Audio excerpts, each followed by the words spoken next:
Pagi itu, kota Surabaya terasa berbeda. Matahari baru saja muncul di balik gedung tinggi, namun udara sudah terasa panas dan pengap. Jalan-jalan utama di pusat kota dipenuhi lautan manusia, sebagian besar membawa spanduk dan poster bertuliskan tuntutan mereka, batalkan UU perampasan aset, hak rakyat tidak boleh dirampas, dan slogan-slogan lainnya. Terlihat pula bendera organisasi mahasiswa berkibar di angin pagi. Di antara kerumunan itu, Pak Ardi berdiri tegak di depan barisan polisi yang berjaga. Seragamnya rapi, peluit tergantung di leher, dan tongkat pengaman tergenggam erat di tangan. Matanya tajam menelusuri setiap sudut kerumunan, membaca gerak-gerik yang mencurigakan. Hari ini, harus aman, untuk mereka yang damai. Gumamnya pelan, sambil menatap lautan manusia yang semakin padat. Rekan sebelahnya, Bribka Joko, menepuk pundak Pak Ardi. "Pak, laporan masuk. Beberapa provokator yang dikenal membawa senjata tajam ikut dalam demo ini. Bisa bikin kios besar." Pak Ardi menelan ludah, matanya tidak berkedip menatap kerumunan. "Kalau mereka menyerang, kita hadapi. Tapi jangan sampai mereka mengorbankan rakyat. Fokus kita, lindungi yang damai." Di sisi lain jalan, sekelompok mahasiswa sedang berdiskusi cepat. Raka, seorang mahasiswa berusia 22 tahun, memegangi spanduk sambil menatap barisan polisi dengan campuran rasa takut dan hormat. Nita, temannya, memegang lengan Raka, menenangkan diri. "Aku harap semuanya aman, Raka," bisik Nita. "Tenang, Nita. Yang penting kita tetap bersama dan ikuti aturan," jawab Raka sambil menghela napas panjang. Kamera imajinatif seperti mata burung menyorot seluruh jalan. Media mulai merekam, beberapa drone terbang di atas untuk menangkap adegan dari udara.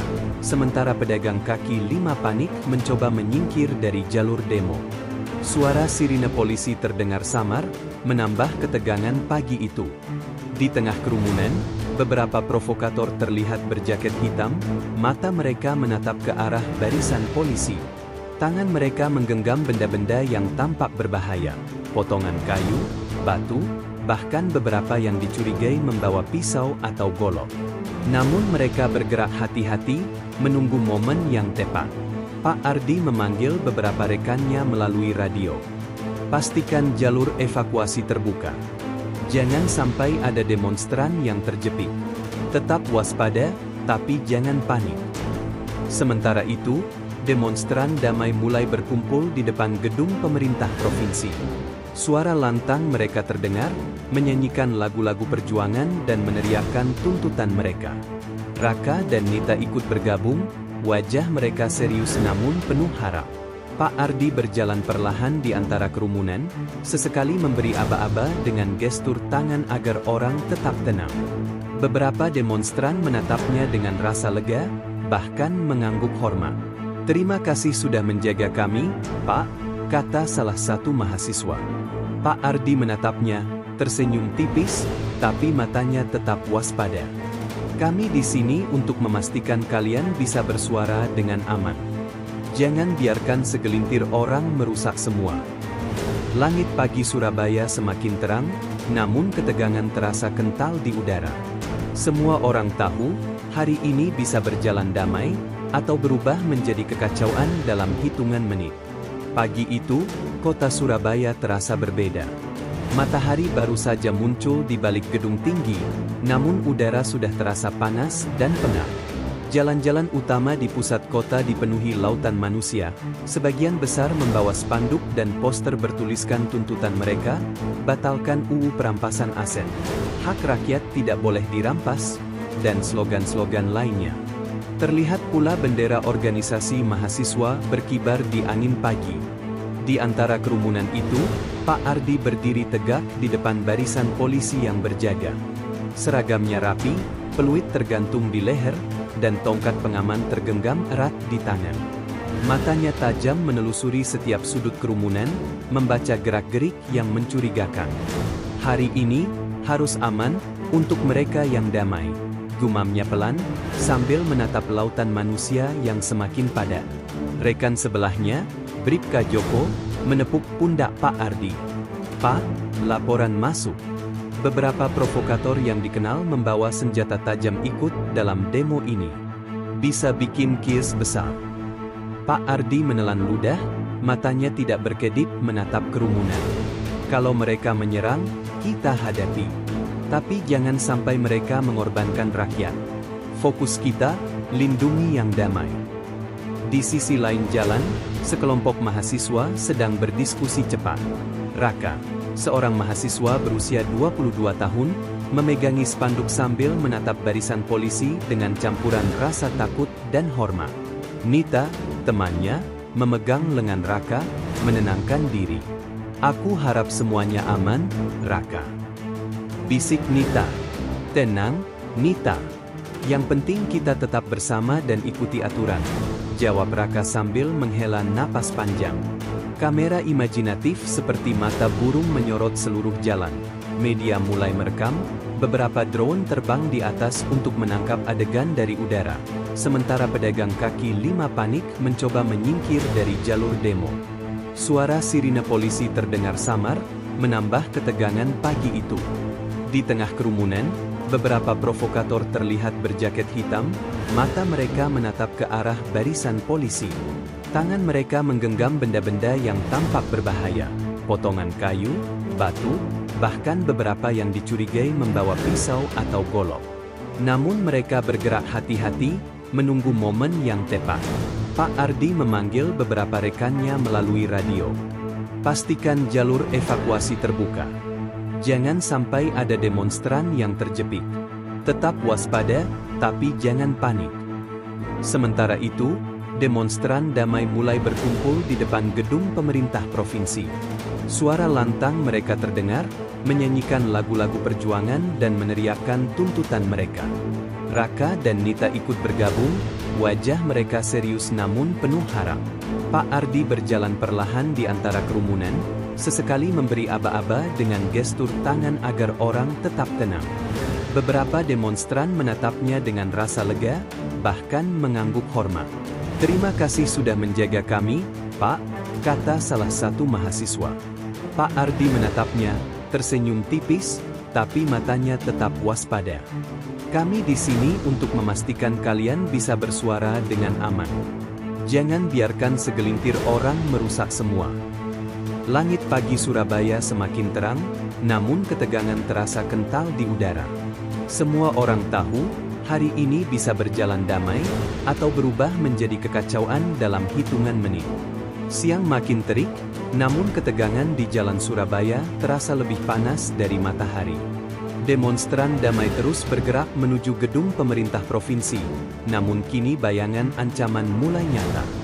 Beberapa orang berjaket hitam yang terlihat sejak awal kini bergerak lebih agresif.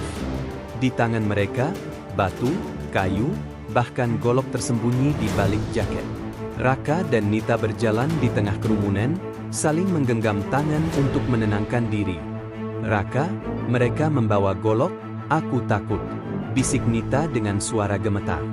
Raka menatap ke sekeliling, matanya menegaskan tekad. "Tetap di sini, Nita. Jangan panik, kita ikuti arah polisi." Pak Ardi sudah menaruh dirinya di posisi strategis. Ia memandang ke arah provokator, menilai jarak dan peluang mereka menyerang. "Formasi! Lindungi demonstran!" teriaknya melalui radio.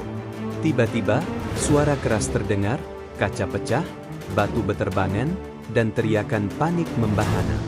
Seorang provokator melesat ke arah Raka dan Nita dengan golok terhunus. Pak Ardi bereaksi secepat kilat, melompat di antara mereka. Tongkat pengaman yang dipegangnya menangkis serangan itu dengan dentuman keras. Pak Ardi menangkis golok, keringat mengucur di dahi, matanya fokus, gerakan tangannya presisi. Kamera mengikuti setiap gerakan dengan dramatis. Raka terhuyung ke belakang, menjerit, "Pak, mereka menyerang!" Pak Ardi menahan mereka, membentuk barisan dengan beberapa rekannya. "Jangan bergerak ke jalan. Tetap di sini, ikut arah kami." Seorang provokator lain mencoba menyerang dari sisi kiri. Rekan Pak Ardi, Bribka Joko, cepat menangkis serangan dengan tameng dan menahan pelaku sampai polisi cadangan datang. Adegan itu berlangsung cepat, penuh adrenalin, seolah setiap detik menentukan nyawa. Demonstran damai yang panik mulai mundur, beberapa terseret arus kerumunan. Nita menatap Pak Ardi, matanya berlinang air mata. "Pak, kami bisa mati kalau mereka menyerang." Pak Ardi menepuk bahu Nita dengan tegas. "Tenang, tetap bersama kami. Kita bisa selamat kalau tidak panik." Di sisi lain, beberapa demonstran muda mulai membantu teman mereka yang terjepit, menarik mereka ke tempat aman di belakang barisan polisi. Suara sirine semakin nyaring, mengiringi kekacauan di jalan. Barisan polisi tetap kokoh di tengah chaos. Beberapa provokator ditahan, beberapa demonstran diamankan, tapi sisa provokator masih mengamuk. Pak Ardi mengambil napas panjang, menatap provokator yang tersisa. "Kalau kalian menyerang lagi, kami akan menghadapi kalian. Tapi jangan korbankan rakyat damai," teriaknya dengan suara lantang. Satu persatu provokator berhasil dipisahkan dari demonstran damai. Beberapa ditahan, beberapa melarikan diri. Demonstran bisa mulai bernapas lega, tapi wajah mereka masih tegang, takut kekacauan bisa muncul lagi. Raka menatap Pak Ardi dengan kagum dan lega. "Pak, kalau bukan karena kalian, kami pasti celaka." Pak Ardi mengangguk tegas. "Tugas kami bukan menakuti. Kami di sini agar kalian tetap aman dan suara kalian terdengar." Ketegangan perlahan mereda, meski matahari masih membakar kota Surabaya. Hari itu menjadi bukti bahwa dengan kerjasama, keberanian, dan kewaspadaan, demonstran damai bisa tetap bersuara meski nyaris dikepung kekacauan. Setelah kerusuhan yang menegangkan, jalan di depan gedung pemerintah provinsi perlahan mulai tenang. Suara kaca pecah dan teriakan panik digantikan oleh dentuman langkah polisi yang menertibkan situasi. Barisan Pak Ardi tetap kokoh, mengawal demonstran damai agar bisa berkumpul kembali. Raka dan Nita duduk di trotoar, masih terengah setelah terpencar saat provokator menyerang. Nita menatap Pak Ardi dengan mata penuh rasa lega. "Pak, terima kasih. Kami tidak tahu apa yang akan terjadi kalau kalian tidak ada," katanya pelan. Pak Ardi menepuk bahu Raka, menatap ke arah kerumunan. "Ini tugas kami.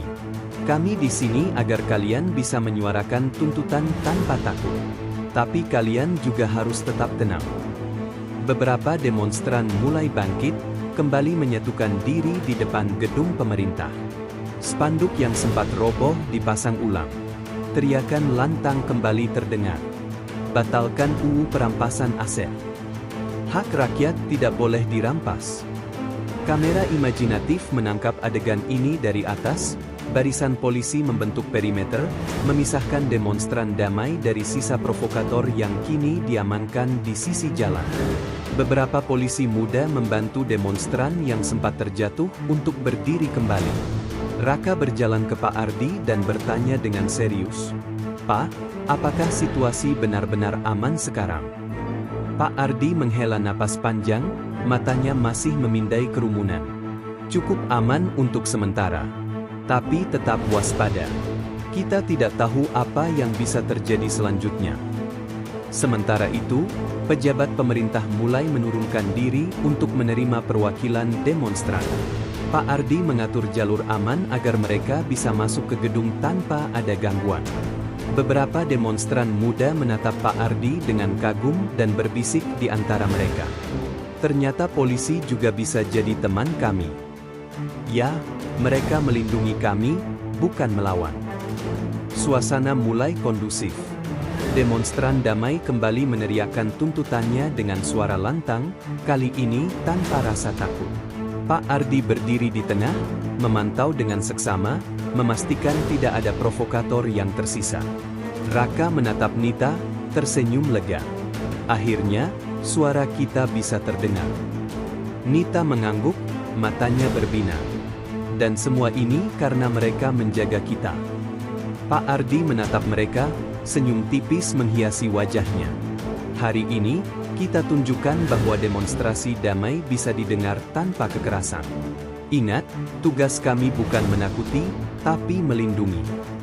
Langit Surabaya mulai redup, cahaya matahari sore menimpa gedung-gedung tinggi. Kota itu kembali hidup. Namun pelajaran hari ini akan tetap dikenang, keberanian, kewaspadaan, dan kerja sama bisa membuat suara rakyat terdengar, bahkan di tengah ancaman kekacauan. Sore itu, setelah ketegangan mereda, jalan di depan gedung pemerintah provinsi mulai lebih tertib. Demonstran damai yang tersisa berkumpul dengan spanduk mereka, wajah-wajah lelah tapi penuh harap. Barisan polisi tetap berjaga di sekeliling mereka, memastikan tidak ada provokator yang tersisa. Pak Ardi berdiri di dekat pintu masuk gedung, matanya masih waspada. Di hadapannya, Raka, Nita, dan beberapa perwakilan mahasiswa lainnya bersiap untuk diterima pejabat pemerintah. Seorang petugas protokol membuka pintu dan memberi aba-aba. Silakan masuk, perwakilan demonstran. Pejabat akan mendengar tuntutan kalian. Raka dan Nita melangkah masuk, ditemani Pak Ardi dan beberapa polisi sebagai pengawal. Di dalam ruangan, pejabat pemerintah menyambut mereka dengan wajah serius tapi terbuka. Raka membungkuk sedikit hormat, kemudian berkata dengan suara tegas, "Kami mewakili mahasiswa dan warga Surabaya. Kami menuntut pembatalan UU perampasan aset karena merugikan rakyat kecil." Pejabat itu menatap mereka, mengangguk perlahan. "Kami mendengar kalian. Kami akan mempertimbangkan semua masukan secara serius. Tapi kami juga ingin kalian tetap damai dalam menyampaikan tuntutan." Nita menambahkan, "Kami ingin suara kami didengar tanpa kekerasan. Hari ini, sebagian dari kami hampir terluka karena provokator. Tapi kami tetap ingin dialog." Pak Ardi berdiri di sisi ruangan, memperhatikan dengan seksama. Ia menatap Raka dan Nita, lalu berpaling sejenak keluar jendela. Jalanan Surabaya mulai sepi, cahaya sore menimpa gedung-gedung tinggi, menciptakan bayangan panjang di trotoar. "Ini yang saya lakukan setiap hari," gumam Pak Ardi dalam hati. "Menjaga agar rakyat bisa bersuara, tanpa harus kehilangan nyawa." Di luar ruangan, beberapa demonstran lain menunggu dengan sabar, sesekali berbisik satu sama lain. Mereka memperhatikan barisan polisi yang tetap waspada, memastikan tidak ada ancaman tersembunyi. Setelah beberapa menit dialog intens, pejabat itu menatap perwakilan demonstran dan berkata, "Kami akan menindaklanjuti tuntutan kalian. Saya menghargai cara kalian menyuarakan pendapat tanpa kekerasan. Itu menunjukkan kedewasaan demokrasi." Raka dan Nita saling menatap, lega tapi masih tegang. "Terima kasih, Pak," ucap Raka. "Kami hanya ingin suara kami didengar," tambah Nita. Pak Ardi tersenyum tipis, matanya kembali menelusuri kerumunan di luar. Ia tahu, hari itu hampir berubah menjadi bencana, tapi kerjasama, kewaspadaan, dan keberanian membuat segalanya tetap aman.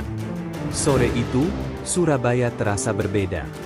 Jalanan mulai sepi, demonstran pulang dengan lega, dan suara rakyat tetap terdengar. Pak Ardi menatap kota dari jauh, memikirkan semua yang terjadi hari ini. "Kadang tugas kami bukan hanya menegakkan hukum. Kadang tugas kami adalah memastikan suara rakyat tetap aman, meski ancaman mengintai di setiap sudut." Raka menyalami Pak Ardi sebelum meninggalkan gedung. "Pak, terima kasih. Hari ini kami bisa bersuara tanpa takut." Pak Ardi tersenyum lelah, mengangguk. "Itulah tujuan kami. Ingat, tetap damai, tetap bersuara." Langit Surabaya perlahan berubah jingga keemasan. Hari yang panas, tegang, dan dramatis itu akhirnya mencapai akhir yang damai. Kota tetap hidup, suara rakyat tetap terdengar, dan Pak Ardi tahu, ini hanyalah satu hari dari sekian banyak perjuangan menjaga keamanan dan demokrasi. Sore itu, setelah ketegangan mereda, jalan di depan gedung pemerintah provinsi mulai lebih tertib. Demonstran damai yang tersisa berkumpul dengan spanduk mereka, wajah-wajah lelah tapi penuh harap. Barisan polisi tetap berjaga di sekeliling mereka, memastikan tidak ada provokator yang tersisa. Pak Ardi berdiri di dekat pintu masuk gedung, matanya masih waspada. Di hadapannya, Raka, Nita, dan beberapa perwakilan mahasiswa lainnya bersiap untuk diterima pejabat pemerintah. Seorang petugas protokol membuka pintu dan memberi aba-aba. Silakan masuk, perwakilan demonstran. Pejabat akan mendengar tuntutan kalian. Raka dan Nita melangkah masuk, ditemani Pak Ardi dan beberapa polisi sebagai pengawal. Di dalam ruangan, pejabat pemerintah menyambut mereka dengan wajah serius tapi terbuka. Raka membungkuk sedikit hormat, kemudian berkata dengan suara tegas. Kami mewakili mahasiswa dan warga Surabaya. Kami menuntut pembatalan UU perampasan aset karena merugikan rakyat kecil. Pejabat itu menatap mereka, mengangguk perlahan. Kami mendengar kalian. Kami akan mempertimbangkan semua masukan secara serius. Tapi kami juga ingin kalian tetap damai dalam menyampaikan tuntutan. Nita menambahkan, kami ingin suara kami didengar tanpa kekerasan. Hari ini, sebagian dari kami hampir terluka karena provokator. Tapi kami tetap ingin dialog. Pak Ardi berdiri di sisi ruangan, memperhatikan dengan seksama. Ia menatap Raka dan Nita, lalu berpaling sejenak keluar jendela. Jalanan Surabaya mulai sepi, cahaya sore menimpa gedung-gedung tinggi, menciptakan bayangan panjang di trotoar. Ini yang saya lakukan setiap hari, gumam Pak Ardi dalam hati. Menjaga agar rakyat bisa bersuara, tanpa harus kehilangan nyawa. Di luar ruangan, beberapa demonstran lain menunggu dengan sabar, sesekali berbisik satu sama lain. Mereka memperhatikan barisan polisi yang tetap waspada, memastikan tidak ada ancaman tersembunyi. Setelah beberapa menit dialog intens, pejabat itu menatap perwakilan demonstran dan berkata, kami akan menindaklanjuti tuntutan kalian. Saya menghargai cara kalian menyuarakan pendapat tanpa kekerasan. Itu menunjukkan kedewasaan demokrasi. Raka dan Nita saling menatap, lega tapi masih tegang. Terima kasih, Pak, ucap Raka. Kami hanya ingin suara kami didengar, tambah Nita. Pak Ardi tersenyum tipis, matanya kembali menelusuri kerumunan di luar. Ia tahu, hari itu hampir berubah menjadi bencana, tapi kerjasama, kewaspadaan, dan keberanian membuat segalanya tetap aman. Sore itu, Surabaya terasa berbeda. Jalanan mulai sepi, demonstran pulang dengan lega, dan suara rakyat tetap terdengar. Pak Ardi menatap kota dari jauh, memikirkan semua yang terjadi hari ini. Kadang tugas kami bukan hanya menegakkan hukum. Kadang tugas kami adalah memastikan suara rakyat tetap aman, meski ancaman mengintai di setiap sudut. Raka menyalami Pak Ardi sebelum meninggalkan gedung. Pak, terima kasih. Hari ini kami bisa bersuara tanpa takut. Pak Ardi tersenyum lelah, mengangguk. Itulah tujuan kami. Ingat, tetap damai, tetap bersuara. Langit Surabaya perlahan berubah jingga keemasan.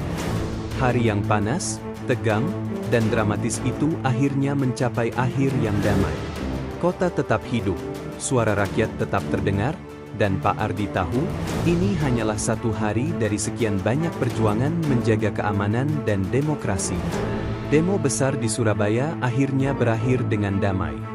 Jalanan yang sempat dipenuhi teriakan, spanduk, dan kekacauan kini kembali sepi. Demonstran pulang dengan lega, beberapa masih berbincang tentang pengalaman dramatis yang baru saja mereka lalui. Pak Ardi berdiri di sisi jalan, matanya menatap kota yang tenang. Hari itu, ia bersama rekan-rekannya memastikan bahwa demonstran damai bisa bersuara tanpa takut, sekaligus menghadapi provokator bersenjata yang berusaha memicu kerusuhan. Raka dan Nita berjalan pulang, wajah mereka lelah tapi lega. Mereka tahu suara mereka terdengar karena keberanian mereka dan kewaspadaan polisi. Hari itu menjadi bukti nyata bahwa keberanian, kewaspadaan, dan kerja sama bisa menjaga keamanan sekaligus memastikan hak rakyat untuk bersuara tetap terlindungi. Pak Ardi tersenyum tipis, menepuk peluitnya, dan bergumam. Hari ini, kita semua menang. Surabaya malam itu tetap hidup, damai, dan aman, Sebuah pengingat bahwa meski ancaman selalu mengintai, suara rakyat bisa tetap terdengar jika ada keberanian dan kerjasama.